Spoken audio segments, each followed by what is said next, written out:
성경 말씀 마태복음 16장 21절에서 25절을 한 절씩 교독하시겠습니다. 그때부터 예수께서는 자기가 반드시 예루살렘에 올라가야 하며 장로들과 대제사장들과 율법학자들에게 많은 고난을 받고 죽임을 당해야 하며 사흘째 되는 날에 살아나야 한다는 것을 제자들에게 밝히기 시작하셨다.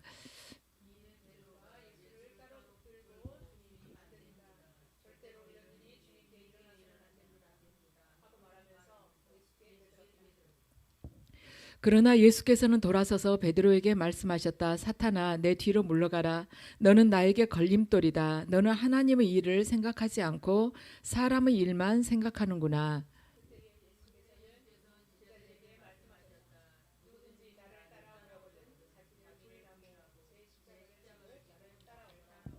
함께 읽으시겠습니다. 누구든지 자기 목숨을 구하고자 하는 사람은 잃을 것이요 나 때문에 자기 목숨을 잃는 사람은 찾을 것이다. 잠시 기도 올리겠습니다. 아버지께서는 저희들을 제자로 부르셨습니다.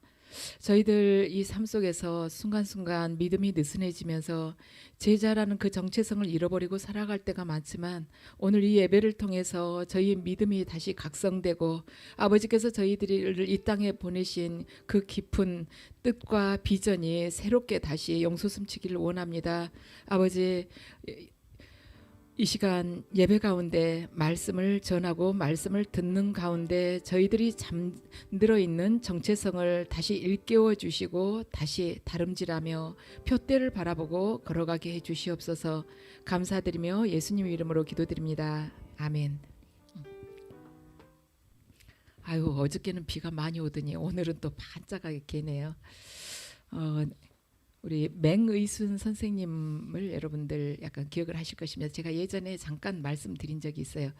이분은 원래는 평양 사람이었어요. 그랬는데 6.25 전쟁이 터지면서 이제 피난을 내려왔어요. 남쪽으로 내려왔습니다. 근데 오는 도중에 가족들하고 헤어져 버린 거예요. 가족들을 잃어버렸어요. 그리고 또 설상가상으로 가족만 잃어버린 게 아니라 인민군한테 붙잡혔습니다. 그래갖고 인민군 포로가 됐어요. 그런데 이제 미군이 이렇게 들어오면서 맹의순 선생이 인민군 포로로 이렇게 붙들려 있는데 그걸 또 인민군으로 오해를 하게 된 것입니다. 그래가지고 거제도 포로 수용소에 갇히게 됐어요. 인민군하고 같이. 그러니까 중공군, 인민군, 이 맹의순 선생도 같이 갇히게 된 것입니다. 그랬는데 나중에 이제 알게 됐어요. 이분이 인민군이 아니다. 서울신학교를 나왔다. 그래가지고 신학교 나왔다고 그러면서 그게 이제 그 신학교 동창생들에 의해서 이제 미군들한테 알려져가지고 이게 다 밝혀졌는데 이분이 이제 그래서 거기서 나와라. 이제 포로 수용소에서 나오라 해도 안 나간 거예요. 왜냐하면은 자기는 거기 있는 사람들 중공군이나 인민군들을 좀 더 이렇게 보살펴주고 싶다. 그런데 이제 그걸로 끝난 게 아니라 밤에 이제 잠을 안 자고 그 사람들 보살펴줬어요. 보살펴줬는데 거기서 이 사람을 죽이려고 그런 것입니다. 이유는 뭐냐면 자꾸 복음을 전하니까 이러다가 그 포로들이 다 변하면 큰일이다 싶어가지고 중공군들이 죽이려고 했어요. 어떻게 생각하면 자기를 죽이려고 하는 적이잖아요. 그런데도 그거 아랑곳하지 않고 남들이 잠든 밤이면은 그냥 새벽 2시고 3시고 가서 다 상처 씻어주고 소독해주고 그렇게 돌봐준 것입니다. 그러다가 27밖에 안 됐는데 너무 과로해가지고 마지막으로 환자들 돌봐주고 일어서다가 밤중에 일어서다가 그대로 쓰러져서 이제 세상을 떠나게 됐어요. 그러니까 어떻게 생각하면 우리가 생각했을 때는 아무 값어치 없는 죽음이잖아요. 매일 과로하면서 환자들을 돌봐줬는데 그 환자들은 복음을 받아들이지 않았다는 것이에요. 그러니까 생각해 보면은 맹의순 선생 죽음이 의미 없는 죽음으로 끝나버린 것 같습니다. 근데 훗날 이 중국에서 어떤 조사를 하게 되는 계기가 있었어요. 그러면서 뭐 어떤 조사를 하게 됐냐면 특정 기간 동안에 기독교인 숫자가 갑자기 늘어난 것입니다. 그 딱 시점에만요. 그래가지고 이제 그걸 물어보게 됐어요. 당신은 누구를 통해서 예수를 믿게 됐냐고 물어봤습니다. 그 기간 동안에 이제 이렇게 크리스천이 된 사람들한테요. 그랬더니 하는 말이 맹의선 선생하고 함께 포로 수용소에 있었던 사람들, 그 사람들 통해서 자기들이 복음을 전해 듣고 크리스찬이 됐다고 하는 것입니다. 맹의선 선생이 그때 포로 수용소에서 그 사람들을 돌봐주면서 죽었을 때는 아무 그 죽음이 무가치한 것처럼 느껴졌지만은 그 삶을 통해서 그대로 전해진 거예요. 제자의 삶을 통해서. 그래서 그 향기가 그대로 전해지면서 자기를 죽이려고 했던 사람들마저도 믿음을 갖게 된 것입니다. 우리가 주님의 길을 따라간다면서 십자가의 길을 간다면서 우리는 뭔가 제자가 된다면은 뭔가 세상 속에서 확 이렇게 드러낼 수 있는 거, 그리고 나에 의해서 뭔가 많은 사람들이 이렇게 다시 회심하고 돌아오는 것, 아니면 내가 뭐 사역을 했는데 사람들이 막 병이 나았다거나 예언을 했는데 하나님 음성 듣고 이렇게 막 뒤집어졌다거나 그런 것만이 꼭 제자의 길인가? 나는 도대체 무슨 가치가 있는가? 이런 생각을 할 수가 있는데 이분의 이 삶을 가만 보면 작은 그 포로 수용소에서 하면은 뭘 얼마나 빛나게 할 수가 있겠습니까? 그런데 그 사랑 하나하나를 전할 때 이 사람들이 변했다는 것이에요. 그래서 우리들 각 개인 한 사람에게도 그 생명, 그 능력이 있다는 것입니다. 오늘 본문은요, 예수님께서 공생의 사역을 하시던 중에 중간쯤에 일어났었던 일입니다. 가이사랴 빌립보에서 있었던 일이에요. 가지고 예수님께서 그 전에 물어보죠. 베드로에게, 제자들한테 물어봐요. 너희들 사람들이 나더러 누구라고 하더냐? 그러니까 엘리야나 이렇게 선지자라고 이렇게 이야기를 한다고 그래요. 그러니까 그러면 너희들 나를 누구라고 하느냐? 그러니까 베드로가 대뜸 나서죠. 주님은 살아계신 하나님의 아들이시요 그리스도이시라고 말을 하지 않습니까? 그러니까 예수님께서 그래요. 맞다. 네 말이 정말 맞다. 근데 그것은 너희 그 육에서 흘러나온 말이 아니라 하나님께서, 아버지께서 너에게 계시해 주신 말이다. 그러면서 정말 베드로를 막 칭찬을 하십니다. 그런데 이제 그 이야기를 하시고 나서 예수님께서 이제 당신께서 고난을 받으시고 십자가에서 죽으시고 사흘 만에 부활을 하시게 될 거라고 그 이야기를 전해요. 그러니까 베드로가 막 자꾸 붙잡고 이렇게 강권을 하면서 뭐라 하냐면은 절대로 주님한테 그런 일 일어나서는 안 된다고, 그렇게 하셔서는 안 된다고 막 그래요. 그러니까 베드로가 주님을 붙잡고 막 흔들면서 이렇게 했던 것은 태도가 뭐냐면은 상사가 부하 직원한테 하듯이 한 것입니다. 원어를 이렇게 보면요, 그만큼 예수님께 그렇게 강권하면서 자기 주장을 한 것입니다. 그러니까 예수님께서 사탄아 물러가라고 그러죠. 그러면서 너는 하나님의 일을 생각하지 않고 사람의 일만 생각하는구나 하면서 예수님께서 베드로를 질책을 하십니다. 근데 여기서 하나님의 일을 생각하지 않고 사람의 일을 생각한다는 것이 원어로는 뭐냐면 하나님의 것들이에요. 하나님의 일이 하나님의 것들인 것입니다. 그리고 사람의 일이 사람들의 것이에요. 그러니까 이것이 뭐냐면 사람들이 갖고 있는 사고, 사람들이 가지고 있는 가치관, 욕망, 거기에 너는 붙잡혀 있구나. 네 속에는 하나님의 것들로 차 있는 것이 아니라, 그러니까 하나님의 희생, 사랑, 순종, 경외심 이러한 걸로 차 있는 것이 아니라 너 안에는 사람의 것들이 꽉 차 있어. 그러니까 네가 지금 사탄에 매여서 종이 되어가지고 있는 거야. 이렇게 말씀을 하신 것입니다. 우리가 제자로서 주님으로부터 받은 사명이 있어요. 그런데도 우리가 순간순간 잊어버린다는 것이죠. 그래가지고는 그걸 잊어버리다 보면은 이 삶 속에서 내가 지금 가야 될 길이 뭐지? 하나님께서 나에게 주신 것이 뭐지? 하고 망각할 때가 있다는 것입니다. 근데 우리 모두가 그냥 이 세상에 주어져서 보냄받은 것은 아니에요. 각자에게 사명이 있다는 것입니다. 우리가 이 시간에 다시 내 속에서 잠자고 있는 그 사명을 다시 일깨워야 돼요. 주님께 그걸 내드려야 되는 것이, 아버지, 제가 다시 일어설 수 있도록, 아버지께 받은 그 사명을 붙들고 다시 나아갈 수 있도록 주님 붙들어 주세요. 주님 함께해 주시옵소서 하고 기도하면서 다시 일어설 수 있도록 해야 되는 것입니다. 그러면은 제자가 된다는 것은 뭐냐? 하나님 말씀에 제일 먼저 순종을 해야 돼. 제자가 된다는 것은 첫 번째가 하나님의 말씀에 순종해야 된다는 것입니다. 오늘 24절을 보면 24절 말씀 보면요. 그때 예수께서는 제자들에게 말씀하셨어요. 누구든지 나를 따라오려거든 자기를 부인하고 제 십자가를 지고 나를 따라오너라.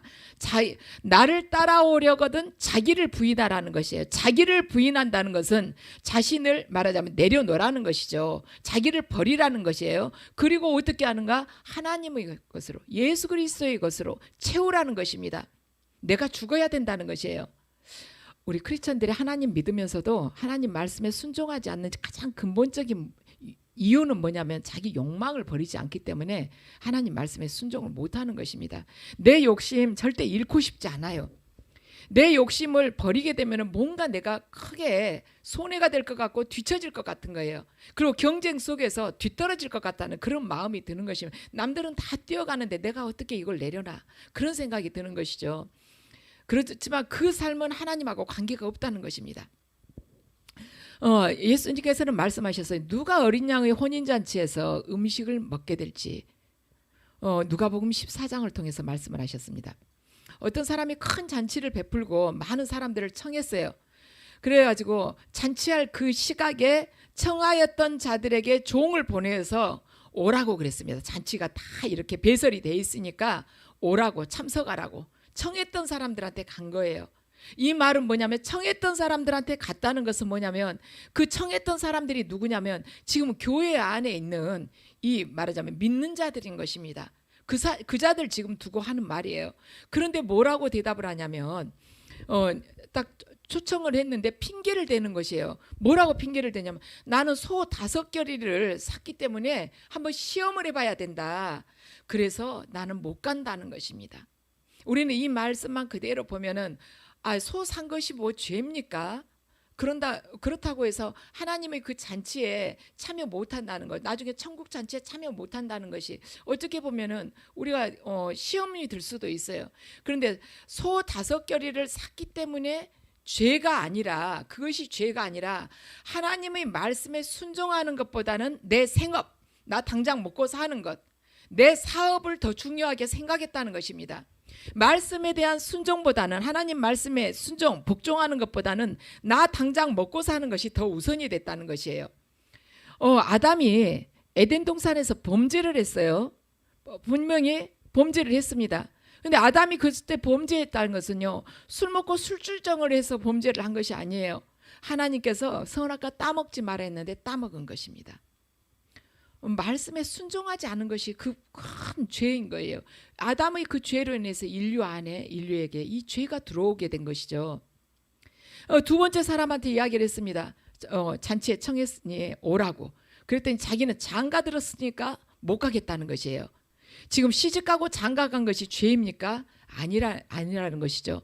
그건 뭐냐면은 사람을 즐겁게 해주려는 것, 사람들에게 있어서 내가 인기를 얻으려고 하는 것, 사람한테 인정을 받으려고 하는 것이 하나님 말씀에 복종하는 것보다 더 우선, 더 중요하게 생각하게 되면은 그것이 죄라는 것입니다. 사람들한테 인정받으려고 하는 것이 하나님 말씀보다 더 윗자리로 가버리면 그것이 죄라는 것이에요. 그래서 이 시대에는요, 사람들이 입맛에 맞추어서 하나님의 기준을 너무 낮춰놓은 것입니다. 그러니까 하나님께서는 우리를 있는 그대로 받아들여 주신다. 아주 그렇게 기준을 없애버렸어요. 아예 문턱을 없애버린 것입니다. 그런데 성경을 보면 그게 아니구나. 하나님은 우리 있는 그대로 받아들여 주시는 것이 아닙니다. 그거 그냥 편하게 하는 이야기예요. 우리 성경에서 아나니아 사피라 사건을 보면 알 수가 있어요. 아나니아와 사피라를 그냥 받아들여 주셨습니까? 아니지 않습니까? 그들이 성령을 속였기 때문에 하나님께서 죽이지 않았습니까? 있는 그대로 안 받아들여 주셨어요. 하나님께서는요, 우리를 있는 그대로 받아들여 주시는 것이 아니라 우리가 회개할 때 받아들여 주시는 것입니다. 그때 받아주세요. 회개할 때 받아주시는 것입니다. 그리고서 회개했으면 계속 성화가 되기를 원하시는 것입니다. 근데 우리 마음대로 그 기준을 없앤 거예요. 그것은 하나님의 말씀이 아니에요. 있는 그대로 받아들여 준다는 것은, 그것은 자기 소망일 뿐인 것입니다. 한국 컴패션 대표가 서정인 목사님이시죠. 이분이 어느 여자아이에게 그러니까 백혈병으로 힘들어하는 여자아이에게 골수를 이식을 해줬습니다. 이식을 해줬는데 그때 그 이식하면서 그 수술이 잘못돼가지고 의료사고가 나가지고 이 목사님이 죽을 뻔했어요. 그랬는데 나중에 다행히 회복이 됐어요. 그런데 다행히도 그 골수 이식을 받은 아이는 살아났습니다. 살아났어요. 그런데 5개월 후에 다시 병이 재발을 한 거예요. 근데 이번에는 어떻게 되냐면 이제 병원에서 연락이 왔어요. 다시 골수 이식을 해줘야 되는데 이 서정인 이 목사님만 골수 이식을 할 수가 있는 거예요. 이미 한번 그 골수 이식 해줬던 사람, 그 사람만이 골수 이식을 할 수가 있는 것입니다. 그래가지고 연락이 왔어요. 그런데 병원에서도 뭐라 하냐면 안 하셔도 됩니다, 목사님. 그냥 연락 드린 것입니다. 해요. 가족들도 이제 반대를 하는 것이죠. 그렇게 할 수는 없다. 그때 그렇게 위험해가지고 생명을 잃을 뻔했는데 이제 가족과 친척들도 다 반대를 하는 것입니다. 그리고 목사님도 이제 다른 사람들한테 이야기해 보면 그래요. 목사님은 하실 만큼 했다고 그렇게 안 하셔도 됩니다. 이제 목사님은 목사님 괜찮아요, 됐어요. 이런 이야기를 좀 들으면서 위로를 받고 싶었어요. 그런데 언제 어느 장로님을 만나게 해서 장로님 이러이러하죠. 골수 이식을 해줬는데 그 여자아이가 다시 재발했답니다. 제가 해야 될까요? 병원에서 연락이 왔는데 근데 이 장로님이 괜찮습니다. 목사님은 목사님 하실 도리는 다 있지 않습니까? 이렇게 이야기를 하실 줄 알았더니 이 장로님이 말씀하시기를 제 큰아이가 백혈병으로 떠났습니다. 그 아이 부모의 심정은 지금 말로 표현할 수 없을 만큼 힘들 것입니다. 목사님이 골수 이식을 해 주셔서 살고 죽고를 떠나서 그 아이의 부모에게는 그 아이와 아이 부모에게는 하나님의 사랑을 전하는 것입니다. 목사님이 이번에 골수 이식을 해주시면 그렇게 된다는 거예요. 그래가지고는 이제 목사님이 그 이야기를 듣고는 너무 마음이 괴로웠습니다. 그날 밤에 딱 기도를 하니까 하나님께서 말씀을 하셨어요. 지금 그 여자아이가 이 골수 이식을 받아가지고 살아날 확률은 1%밖에 안 되는 거예요. 그런데 하나님께서 뭐라고 그러시냐면 그 여자아이가 네 친딸이었다면 너 그 아이 포기할 수 있겠냐? 골수 이식 안 해주고 싶겠냐? 설사 1%의 가능성밖에 없다 할지라도 말이야 안 해주겠어? 이렇게 이야기를 하신 것입니다. 그러고는 이제 이 목사님이 골수 이식을 해줬어요. 다행히도 그 여자아이가 완전히 회복이 됐고 그 가족이 다 크리스천이 됐습니다. 그리고 여자아이의 아버지는 다른 사람에게 또 골수 이식을 해줬어요. 그렇게 사랑이 이렇게 확장이 된 것이죠. 우리는요, 그래요. 승인 받기 위해서 하나님으로부터 인정받기 위해 너 참 어렵구나. 그 인정받기 위해서 선한 일을 하는 것이 아닙니다. 하나님께서 우리들을 의롭다고 승인해 주신 그 위치에서 선한 일을 하는 것입니다. 내가 하나님으로부터 인정받으려고 선한 일을 한 것이 아니라 하나님으로부터 의롭다고 이미 법적으로 의롭다고 우리를 자녀 삼아 주셨잖아요. 그 위치에서 우리가 선한 일을 하는 거예요. 그래서 영원하신 하나님의 말씀에 순종하는 것, 그것은 뭐냐면 하나님 앞에서 예수 그리스도의 제자인지 팬인지를 구분하는 그 가름점, 척도가 된다는 것입니다. 하나님 말씀에 순종하는 것은 우리가 예수 그리스도의 제자인지 아니면 단순하게 그분만 따라다니는 추종하는 팬인지를 가르는 척도가 된다는 것이죠. 저는 이 서정희 대표의 이 목사님 이야기를 이렇게 가만 묵상을 하면서 그런 생각이 들었어요. 하나님께서 우리에게 뭔가 위험한 지경인데 그것을 원하셨을 때는 반드시 하나님께서 우리를 살리시고 하나님께서 그 이상의 역사를 하시기 위한 계획이 있다는 것을 우리가 알아야 된다는 것이에요. 보세요. 하나님께서 뭔가 내놓으라고 했어요. 다 취하시려고 했어요. 아브라함에게 이삭을 바치라고 하셨잖아요. 근데 아브라함이 이삭을 바칠 때 어떻게 했어요? 하나님께서 번제물로 하게끔 죽이게끔 놔두셨습니까? 아니잖아요. 순양을 예비해 놓으셨잖아요. 우리 그 이지선 그 교수를 알죠? 여러분들 그 이대 다니면서 이지선 그 교수가 화상을 입었잖아요. 20대에 자동차 사고로 인해서 차 안에서 불이 나가지고 몸의 55%가 화상을 입었습니다. 이지선 교수가 그때 고백을 가만 들어보면 뭐냐면 자기는 두 가지 길밖에 없었다는 거예요. 아파트 옥상에 올라가서 뛰어내려서 자살을 하느냐 아니면 하나는 교회를 찾아가느냐, 둘 중 한 길밖에 없었다는 거예요. 근데 교회를 찾아간 것입니다. 그래서 기도를 한 거예요. 주님한테.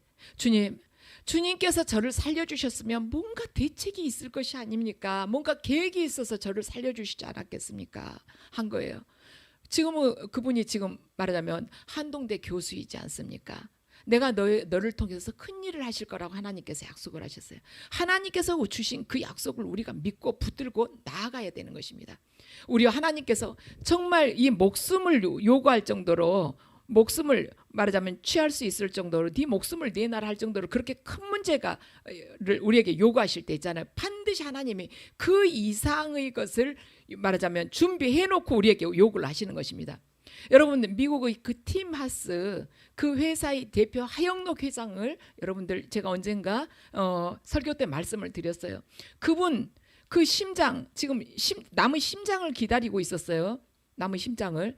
이분 심장이 죽어가고 있었기 때문에. 그런데 자기하고 딱 맞는 심장이 왔는데 그걸 이제 의사가 와서 전하면서 당신 오늘 밤에 수술할 거라고, 당신한테 딱 맞는 심장이 왔다고 그랬습니다.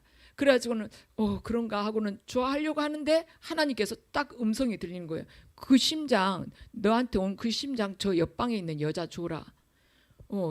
자기는 이제 자칫하면 죽게 생겼는데, 그런데 가족들도 다 반대하는데 그냥 준 거예요. 저 여자를 주라고. 병원에서 막 의사들이 반대를 했죠. 아니다, 당신 얼마 못 산다, 당신 거다, 지금까지 기다리지 않았냐. 그런데 하나님 말씀대로 준 거예요. 주었지만 그 후로 그 여자는 완전히 건강하게 살아났지만은 그 후로 하영록 회장에게 온 심장은 알코올 중독자 거 심장이었습니다. 안 좋았어요. 안 좋은 심장이었어요. 그렇지만 그걸 이제 심장 이식 수술을 한 것이죠. 근데 하나님께서 그 순종을 보시고 하영록 회장에게 그렇게 큰 복을 주셨다는 것입니다. 저는 이제 이 오늘 본문을, 이걸 순종에 대해서 이렇게 준비를 하면서 그런 마음이 들어요. 하나님께서 우리에게 전부를 원하시는 뭔가를 명령을 하실 때는 그 이상의 큰 선물을 준비해 놓기 때문이에요. 아브라함에게 이삭을 바치라 했을 때, 하영록 회장에게 네 심장, 너희한테 온 심장 저 여자 옆방에 있는 그 무슬림 여자 줘라 할 때 주게 됐을 때 더 큰 복을 예비를 해주셨고, 그 이지성 교수에게 정말 화상으로 해서 막 일그러져서 거울을 보기가 무서울 정도로 그렇게 생겼었는데도 그 이지성 교수에게 그걸 원해, 내가 너를 통해서 큰 일을 할 것이라 했으면 정말 큰 일을 우리가 순종하면서 나아갈 때, 그 교수가 순종하면서 나아갈 때 큰 일을 하신 거예요. 한동대 교수가 아무나 됩니까?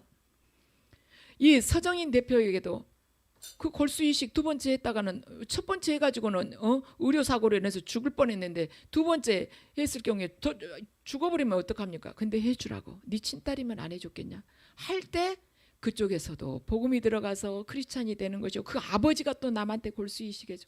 우리는 그래요. 사랑은요, 작은 꽃인 것 같지만 계속해서 하나님의 그 손길에서 확장되는 것입니다. 그게 제자의 삶이에요.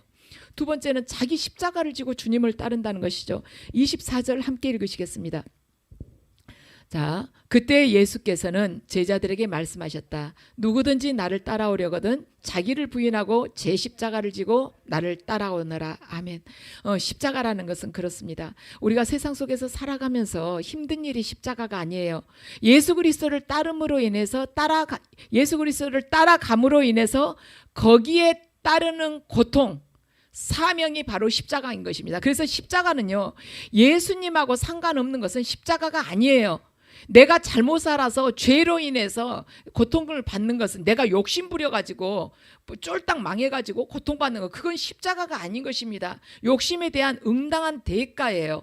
그런데 예수 그리스도를 따라가면서, 순종하면서 따라가면서 부과된 고통, 사명이 바로 십자가라는 것이죠.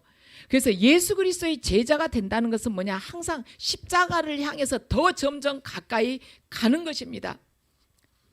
그렇죠? 여기 말씀을 보면 누구든지 자기 목숨을 구하고자 하는 자는 잃게 되지만 나 때문에 자기 목숨을 잃는 자는 반드시 찾게 된다고 하나님께서 말씀하셨어요.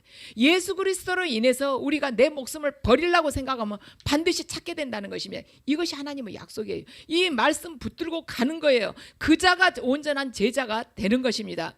그 제자의 길은 십자가의 길이고 십자가의 길은 고난과 핍박이 따르는 길인 것입니다. 그렇지만 우리가 그분을 사랑하기 때문에, 그분을 사랑하고 따르지 않을 수 없는 것은 뭐냐면, 왜 우리가 그분의 그 길을 따르지 않을 수가 없냐면, 고난과 핍박이 주어져도 따르지 않을 수가 없는가? 그 이유는 뭐냐면 그분께서 우리에게 보여주신 그 사랑을 우리에게 부어주시면서 받았던 그 고통, 그것을 알기 때문에 우리가 그 길을 따라가는 것이에요.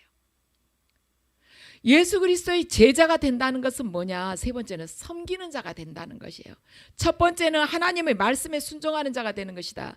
두 번째는 십자가의 길을 가는 것이다. 세 번째는 섬기는 자가 되는 것이에요. 우리들이 삶이라는 것은 서로 다 이렇게 얽혀 있어요. 인간은 사회적 동물이기 때문에 혼자 살아갈 수는 없는 것입니다. 그렇기 때문에 우리는요, 누구에게 무엇을 행하는가가 항상 우리 다른 사람한테 우리가 영향을 끼치게 돼 있어요. 누군가에게 뭔가 내가 영향을 끼치게 돼 있는 것입니다. 성경은요, 우리의 삶을 주님께, 우리의 삶을 이웃에게 주라고 우리에게 요구를 하십니다. 그런데 다른 사람 섬기려면 어째요? 권리를 포기해야 되잖아요. 우리가 누릴 수 있는 권리를 포기해야 돼요. 에베소서 6장 7절 말씀을 읽어보겠습니다.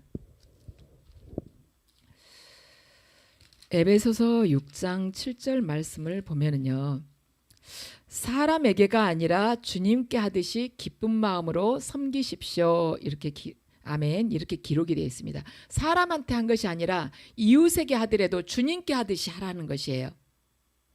저는 요즘에 작은 일에 참 이렇게 감동이 될 때가 많아요.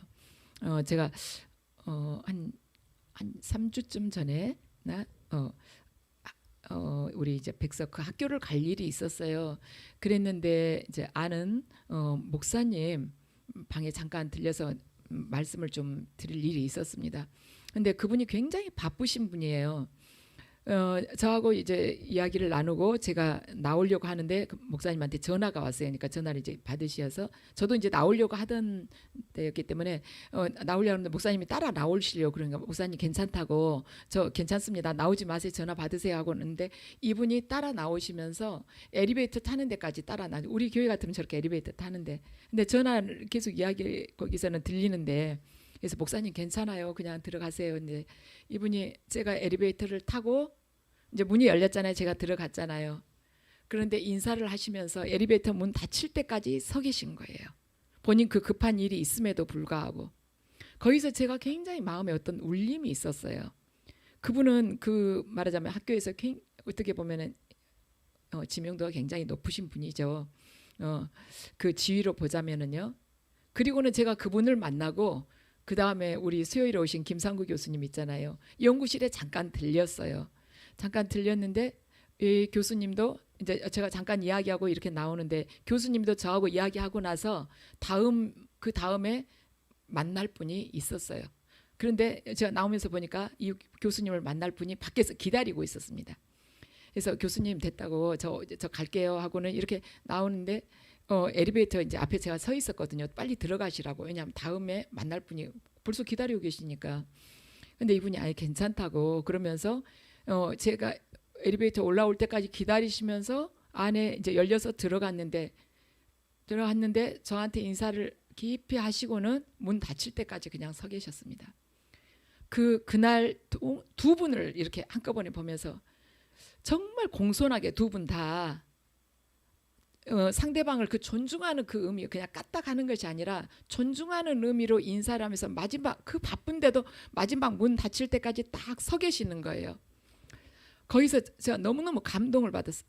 정말 우리가 뭐 십자가를 져라 사랑해라 뭐 순종해라 이렇게 말하는 게 문제가 아니라 크리스찬이요 남에게 뭔가를 지도를 하기 위해서 말하는 게 문제가 아니라 상대방을 잠잠하게 배려하면서 존중하면서 떠날 때까지 기다리면서 인사하고 다칠 때까지 돌아서지 등을 보이지 않고 바라봐 주는 것 그게 바로 향기로운 말하자면 삶이구나. 제자로서의 향기로운 삶이구나. 그걸 제가 느끼면서 나는 그동안에 뭐 했는가 뭐가 그렇게 바쁘다고 상대방 떠난 걸 다 끝까지 보지도 못하고 뭐 종종걸음을 치고 그렇게 했는가. 그거에 단 몇 초 사이인데 상대방에게 있어서 굉장히 큰 감동을 준 것입니다. 그래서 우리의 삶 속에서요 단 몇 초인데 그걸 내가 배려하느냐 못하느냐 사실 몇 초가 그렇게 큰 시간은 아니거든요. 근데 내가 얼마나 내 가슴을 그 사람한테 열어놓느냐인 것이에요. 어제 오신 우리 전도사님 섬기셨던 전도사님들이 어제 설교 중에 이야기 들으셨을 거예요. 어제 설교하셨던 분이 김재호 목사님이십니다. 근데 그분이 이야기하시면서 그 말씀을 하세요. 처음에 개척했을 때 성도들을 이렇게 이제 한 명도 없으니까 전도를 해가지고 이제 그분들을 하나하나 복음을 전하는데 이제 거기 힘든 일은 다 다니면서 해주신 거예요, 이분이. 그런데 내가 어떤 분은 그냥 씻지를 안 해가지고 손에 그냥 때가 그렇게 두껍게 끼고 뭐 때가 그러니까 주름질 정도로 가죽처럼 두껍게 낀데 이 손톱 밑에도 때가 얼마나 끼었는지 손톱이 길어가지고 그 때가 거기가 새카맣게 끼었는데 얼마나 때가 많이 끼었는지 손톱깎이가 안 들어가더래요. 그래가지고 목사님이 손톱에 물을 불려가지고 때를 빼고 손톱을 다 깎아주고 이 손등도 수세미로 닦는데 막 아프다고 그러시더래요. 그리고 그분들 아프면은 등에다 업고 병원에 가셨어요. 기다렸다가 기다려서 치료받고 나면 또 업고 또 집에까지 또 오시고 그렇게 해주시고 그래. 그 이야기를 들으면서 어머 나는 상대방이 그렇게 더러우면은 내가 물 불려가지고 손톱 깎아 드릴 수가 있을까 이런 생각을 했어요. 우리가 제자의 길을 가는 데 있어서는요 특별한 어떤 은사, 죽은 사람 살려내는 그런 능력 그게 문제가 아니라 정말 우리로부터 그리스도의 향기가 드러나는 것 그게 정말 큰 능력이구나. 그게 경건의 능력이구나. 뭐 벌떡벌떡 일어나라고 방언 바뀌어라 이것이 문제가 아닌 것이에요. 예, 뭐 예언을 어떻게 했다 이거 뭐 남 못 알아맞힌 거 내가 맞췄다 이것이 문제가 아니라는 것을 요즘에는 참 절절하게 느낍니다. 그게 인간 이 심령 근본 자체가 바뀐 것이구나. 근데 우리가 자칫하면은 그냥 뜬구름 잡듯이 뭔가 반짝반짝한 것을 잡으려고 가는 것인데 예수님께서는 신의 성품을 가지라는 거예요 우리들한테. 너희들 신의 자녀이지 않느냐 내 아들 내 딸이지 않느냐 그러면 나의 자녀이니까 신의 성품을 가지라는 것이 바로 예수님께서 우리에게 원하시는 것 그게 바로 제자인 것입니다. 그걸 증거하면서 살아가는 것이 주님의 증인으로 살아가는 것이에요. 그래서 저와 여러분 모두가 제자의 길을 가야 된다 하면서 뭔가 큰 거 남마고 뭔가 다른 뭔가를 내가 해야 되지 나는 뭐 배운 것도 없고 나이도 이렇게 먹었는데 내가 뭘 할 수 있을까 그게 아니고 정말 작은 것에서 우리가 변화되는 것입니다. 정말 저는 그 두 목사님께서 그날 인사하신 것 그 엘리베이터까지 나와서 인사하신 것을 보고는 정말 많은 회개를 했어요. 내가 그동안에 뭐가 그렇게 바쁘고 뭐가 그 거창한 일을 한다고 사람들을 그렇게 섬세하게 보살피질 못하고 섬기질 못했을까 하는 생각을 했습니다. 어떻게 생각하면은 뭐 엘리베이터 떠나는데 좀 서 있는 거 그게 뭐 대수냐 그것이 아니에요. 우리가 얼마나 내 마음을 그 사람한테 내 심장을 줬냐는 것입니다. 그래서 우리가 작은 것부터 변화될 때 주님께서는 기뻐하실 거예요. 능력은 따로 있는 것이 아닙니다. 내 안에 하나님의 말씀을 순종하면서 그분을 사랑하면서 나를 내주는 것이 바로 그리스도의 제자로서의 능력을 갖춘 것입니다. 그래서 자본주의 사회는요 이익을 극대화하는 사회이지만 제자의 길은요 나를 포기하는 길인 것입니다. 그래서 저와 여러분 모두가 하나씩 조금씩 바뀌어져 나가는 것이에요. 작은 데서 우리 남 이렇게 왔다가 떠날 때 엘리베이터에서 끝까지 함께 서 있으면서 떠나는 것 보고 깊이 고개 숙여서 인사할 수 있잖아요. 거기에서 상대방이 많은 감동을 받을 수 있는 거예요. 그 두 분 목사님은 제가 그날 그렇게 큰 감동을 받은지 모르실 거예요. 마찬가지예요. 우리가 다른 사람들을 깊이 진심으로 섬길 때 우리는 별것이 아니라고 생각할 수 있지만 상대방은요 그 안에서 그리스도를 보는 것입니다. 그래서 저와 여러분 모두가 제자로서 예수 그리스도의 증인 되어서 살아가십시다.